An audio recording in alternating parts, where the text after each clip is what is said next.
Japan is full of history, both factual and mythological, and we want to share these stories with you. And we'll be jumping around the history of Japan to find stories both interesting and fantastical. I'm your host, Thomas. And I'm your co-host, Heather. We've both lived in Japan now for over 2 years and have learned so many interesting tales to tell. We'll also be reading a Japanese song or poem for you in Japanese, and we'll discuss the poet and meaning behind these songs. And with that out the way, Heather, you ready? I'm ready. Okay, let's go.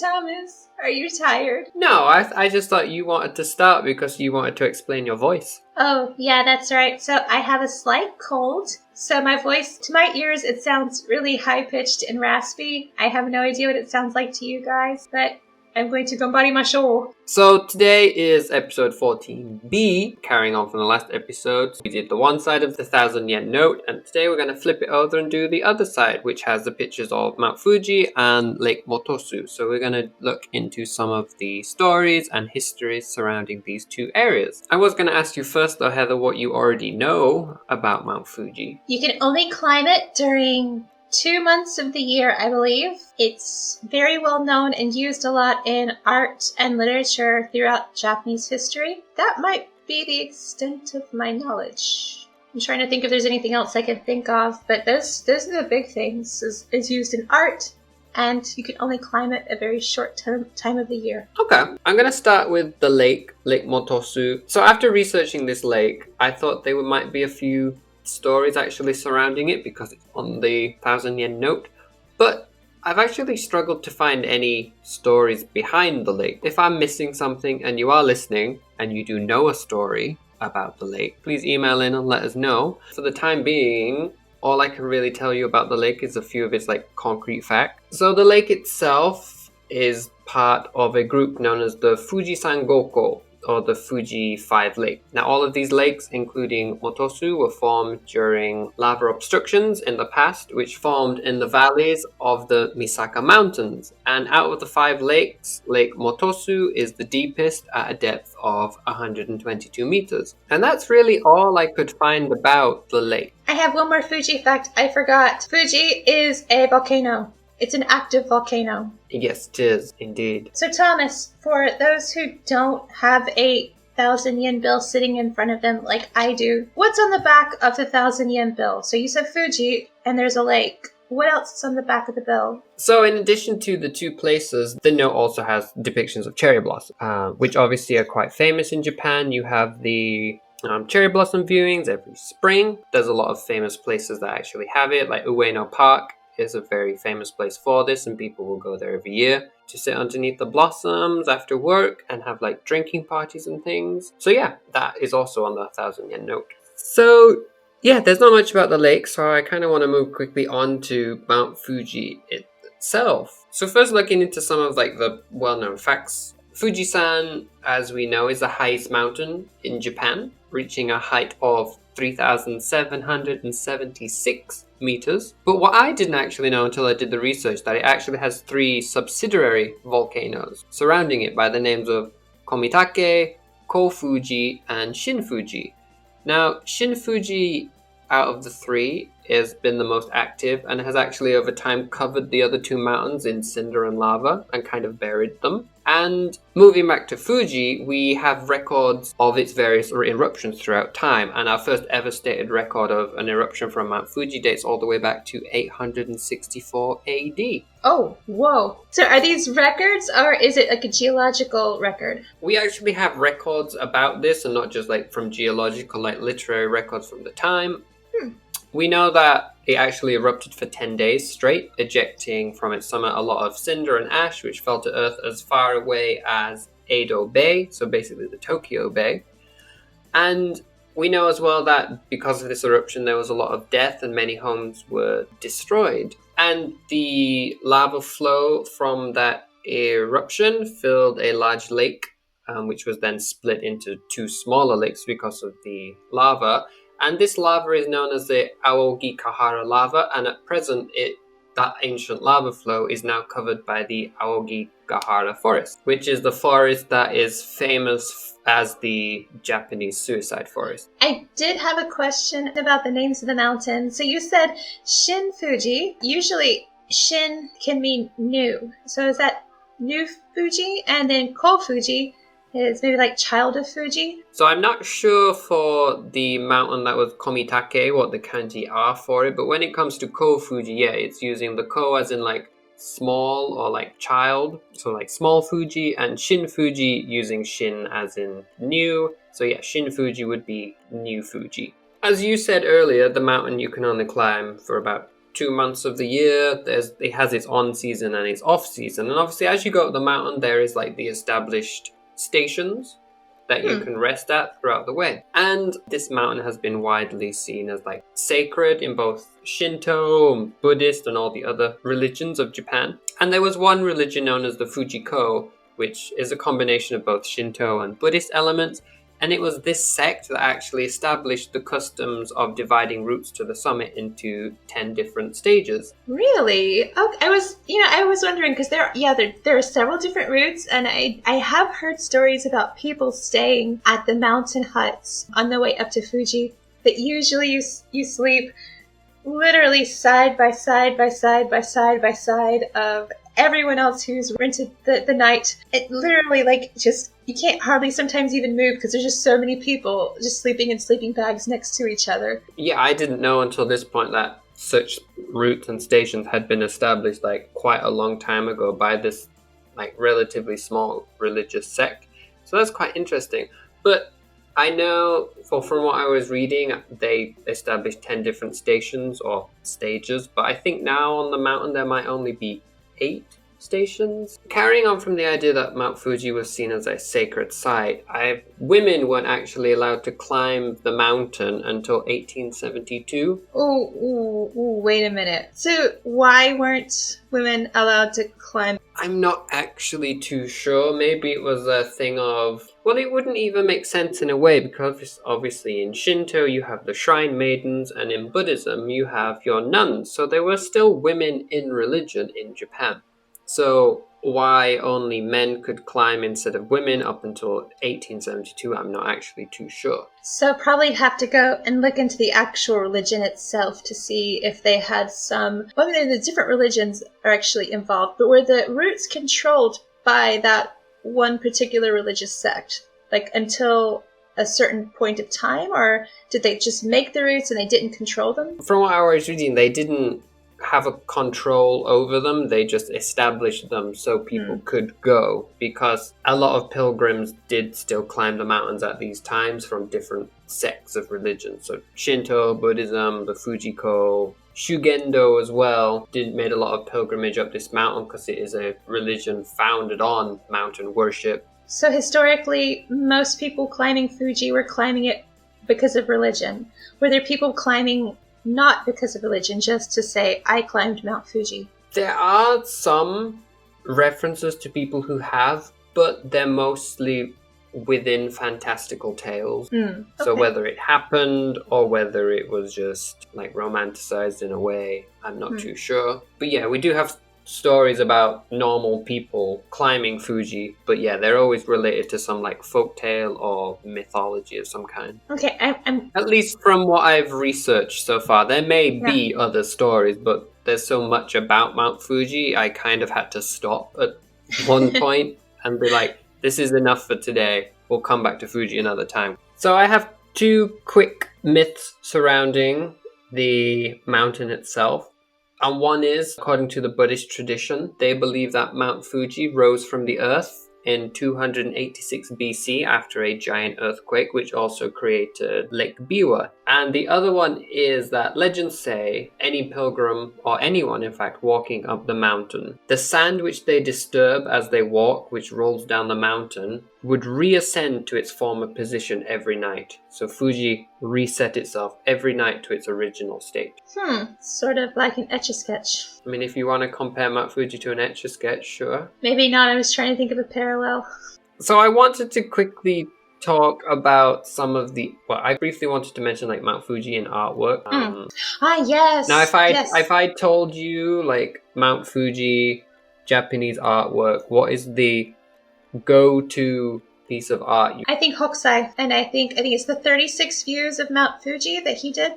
Exactly, and that's what I wanted to talk about. So I think in artwork, the most famous representations are of Hokusai's 36 views of Mount Fuji. Now, Hokusai was in his 70s when he actually made these. And in actuality, there are 46 prints, not 36. There was an additional 10 made by him shortly afterwards. However, for some reason, they kept the name of 36 views. And he also, after this, he created another set of artwork about Mount Fuji called the Fugaku Hyakei, which in English translates to 100 views of Mount Fuji. So he went from 46 prints in color to he went and made a woodblock print book where it has 100 different views of Mount Fuji in like black and white. In my city, there was recently a Hokusai exhibit. They had a special exhibition in the History Museum, and we got to see several of the prints. We saw the views of Fuji, as well as several of his other studies, including Japanese plays. There was a couple of series he did, as well as some ghost pictures. There was lots of portraits he did of lots of different women and the different people. I think maybe we saw some of the 100 views of Fuji. I know we saw the 36 views. I remember there's one of the woodblock prints where it was Fuji, but there's two different prints and they were in different colors. It was the blue one, and then the more when you see 3 different colors. So yeah, that was a very brief bit about Mount Fuji and artwork, because I think most people will recognize, especially the wave. Everyone will know the wave painting, which has Fuji in the background. So next I wanted to just move on to a bit about the origins of the mountain's name. Now, do you know the kanji that Mount Fuji is made up of? The 2 kanji? I know Mount, which is sun, and I've forgotten the Fuji part. But I've seen it, and if I saw it unwritten down, I would recognize it. So these days the mountain is made up of, like you said, 2 kanji, followed by the one for mountain, which is Yama. And these kanji are Fu, which can be translated as many or abundance, and Ji, which is the kanji for like soldiers or samurai. So the mountain itself could be translated as an abundance of warriors or many samurai or something like that. But there's obviously debates as to the origins of the mountain's name, and it's worth mentioning that there is a folk tale in Japan known as the Tale of the Bamboo Cutter, where Fuji is said to derive from 2 kanji pronounced as Fushi, which could be translated as immortal. So it's like the immortal mountain of Japan. There are others that cite it's an ancient name stemming from like the Ainu language, namely the goddess of fire, which went by the name of Huchi. But some have contested this and cited it as relating back to the time of like the Yamato court when the first emperors were in session. There's even those who state like it could relate to the old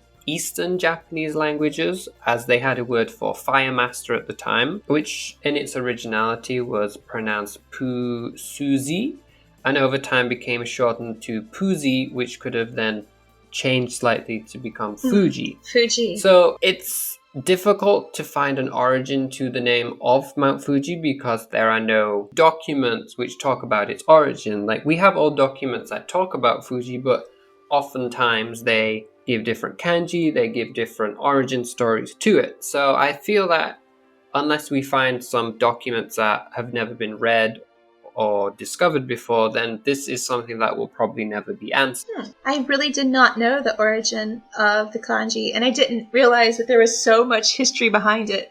You just think of it's the name. It's had the name for a while, but how did it get its name? Thank you. There is also some who would say there is a god, a deity of Mount Fuji, and she is a goddess by the name of Konohana Sakuya Hime. Now, she is interesting mythologically, as she is stated to have been the woman who married Ninigi. And if you don't know Ninigi, he was the grandson of the sun goddess, and he later became the great-grandfather of the first Emperor Jimmu. So Emperor Jimmu is technically descended from the sun goddess as well as the goddess of Mount Fuji. And it was said that on the summit of the mountain, she resided there in her palace, and that the goddess could could often be seen floating over the crater in a luminous cloud, and at every moment she was attended to by invisible servants who would cast down any pilgrim who tried to climb the mountain if they were not pure of heart. I'm wondering, because I know Fuji is not usually an easy mountain to climb. I would imagine, especially, years before, we've had like the different protective gear and camping equipment and things, portable food, that the death rate for climbing Fuji was much higher. So if someone died, not because they weren't prepared or their food ran out or their clothes weren't warm enough, they're just not pure of heart. So people who died, that was the reason they died. They weren't pure of heart. And that's tough. I have two more things that I want to tell you about Mount Fuji. These are two different stories. They kind of relate in a way to your earlier question of did, normal people climb Mount Fuji? And within these stories, there are two, what you could say are normal people who do ascend Mount Fuji. However, the stories themselves are quite mythological or folk-tale-y. So whether they were real people or it actually happened is very, very debatable. Now, the first story was a tale from a document known as the Shintoshi, and this document dates to the 14th century and is basically a document which gives lots of different tales about the various gods and goddesses of Japan. The story itself is set during the reign of Emperor Yuryaku, so he was the 21st emperor of Japan, reigning in the Kofun period, and the story goes as follows. Well, no, before I start this, I want to say that this story does have, in a way, a lot of similarities with the folktale The Bamboo Cutter's Daughter, which you've already told me, Heather, that you know about. But basically, to tell you what these similarities are, if you don't know the story, the main character is called Kaguya Hime in this tale and in The Bamboo Cutter's Daughter, and both of them have the same origin story in that they were both discovered as a child in a bamboo grove. So, two major similarities between these two stories. However, this story goes as follows. So there was once a couple who were sad that they had no child, and the couple living at the foot of Mount Fuji prayed for a child. Then one day they found themselves happiness. They found a little girl hiding in the bamboo groves behind their home. This girl seemingly having appeared from nowhere. Now the girl was special. She shone with light, and so they called her Princess Glory, or Kaguya Hime in Japanese. She grew up to be the most beautiful woman, and news reached the local governor of her beauty. And so he approached her and they courted for some time before they finally married. Now, many years later, once the old couple had passed and been laid to rest, she revealed to her now husband that she was actually not of this world, and that all this time the governor, her husband, had been married to the immortal lady of Mount Fuji. She had come all those years ago as a child, as she had heard the couple's prayer and wanted to bring them a little happiness. But now that they were dead and gone, she had nothing left to tie her to the foot of Mount Fuji, and so she needed to return to the summit of the mountain where she came from. So she's gone, and the governor, her husband, didn't wish for her to leave. So the last thing she did before she left is she told him that he could come see her if he climbed to the summit. And failing that, he could look at her using a special box of incense that she gave him as a parting gift. And so she returns to the mountain, leaving her husband alone at the base. Eventually, his longing for her grows too dire, and he uses the box to try and see her, but he can only see an indistinct shadowy form within the incense, and so he endeavors to climb the mountain. So he climbs a mountain, and at the summit he finds the lake. Within the lake is an island, and upon the island, at its center, is the palace of Kaguya Hime. However, the vapor which rises from the lake in this crater only gave him the most fleeting glimpses of his wife. And so, disappointed and alone, he takes the box and clutches it close to his heart, and jumps from the precipice of the mountain to his death. Does this mean he wasn't pure of heart? Possibly. Since he died? But no, he jumped off himself, so I doubt, like, obviously he got to the summit, so he was worthy. But yeah, what do you think of that story? Like, you know the bamboo cutter, so there's probably more similarities that I didn't notice. The Kaguya Hime, the most recent iteration of it I've seen was the, actually Ghibli movie, the Kaguya Hime, where she's courted, she grows up very beautiful, and she's courted by several different men, but they all have to go and do these certain tasks and come back and in order to win her hand, and then, eventually she does ascend up to heaven as well. So the more tragic end of her husband is not in the story. So that's one I had not heard. And very, very sad tale. Like, as soon as her parents die, oh, well, nothing's keeping me here, so bye. So there is one last story of Fuji that I wanted to tell you today. And did you know that there are some stories which believed Mount Fuji held the elixir of life? Ooh, no, but that would make sense. I could see that because a very hard, impossible to climb mountain, of course, must have something very valuable on top. The story goes that there was once an emperor of China who heard that Mount Fuji came into being in one single night. So because of this tale he heard, he instantly believed that Mount Fuji must contain the elixir of life because of its sudden appearance. And so he set sail to Japan with a number of handsome youths and maidens. They sail through the storms which eventually abate, and before them they could finally see the rising slopes of Mount Fuji. So they ascend the mountain, and near the summit they're walking through the snow now. The emperor decides that he will run ahead of the convoy, as he wants to be the first one to take a drink from the elixir of life, so that he may never grow old. However, later, once his companions catch up with him, the story goes that all they found was his body lying on his back, with a smile upon his face. He had found the life he wanted, a life eternal, but that eternal life would be carried out in the land of the dead. Did anyone else drink of the elixir, or they were like, yeah, we're good? Actually, that's where the story ends. It doesn't go on to say if anyone drank from the elixir of life. It ends with the death of this Chinese emperor. Well, Thomas, just like the meandering paths of the different trails that lead up to the top of Mount Fuji, I too have enjoyed all of the different paths you have taken to give me more information about Mount Fuji. So, what do you have for me this week? Oh, Thomas. Luckily enough, I have a 1,000 yen bill in my wallet, or my saifu. I found a poem. I'm going to read it. I'm not going to tell you anything else. I'm just going to read it, and then because you'll What, probably you're not going to recognize... tell me who it's by or where it's from? No, I'm going to stir things up a little bit, go a little crazy. I'm just going to start with the poem, and then I'm going to see if you can guess what it's about. You probably already know, but that's okay. Also, I do apologize for the quality of my voice. 田子の裏に打ち入れてみれば、白鯛の富士の高根に雪は降りつつ。Can you guess what my poem is about? Well, I heard Fuji. Bing bong! So, I'm going to assume that you've chosen a Fuji poem for today's episode. I have indeed. I have chosen a poem by Yamabe no Akahito. I'm gonna guess this poem's gonna be from our good friend, the Ogura Hyakunin Isshu. The 100 poets, one poem each.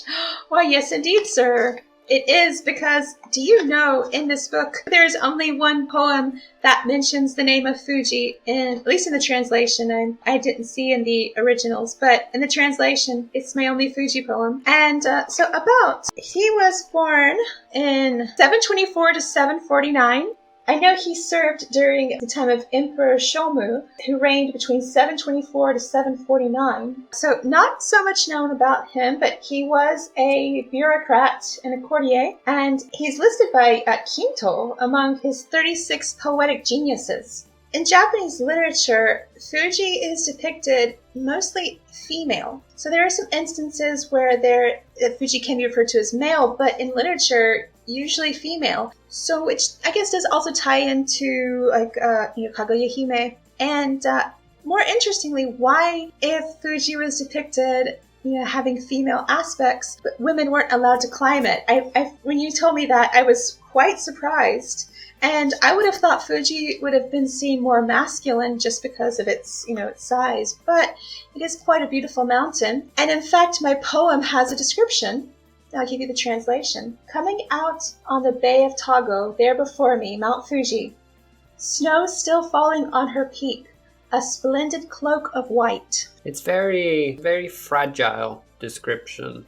Very, not womanly, very dainty. Kind of more Very delicate. soft because of the whiteness and the, very delicate. That's the word I'm trying to look for. Yeah. So, and even in the translation itself, it says her peak and cloak of white. So yeah, I mean, it has her peak in the translation. So, Okay. so that's my poem. That's very like now, but not so much to talk about. I mean, it's more of a visual poem. There's possibly some deeper meaning, And it gives nice visuals for sure, because it paints Mount Fuji in a very delicate and fragile light, which is very contradictive considering it is a mountain. And well, not just a mountain, it's a volcano. So to give it feminine qualities of, being very delicate is very interesting. But also, in a way, when you do see Mount Fuji covered in snow, you can almost understand why they're making such comparisons, because it does look very delicate and it does look very fragile when it's covered in snow.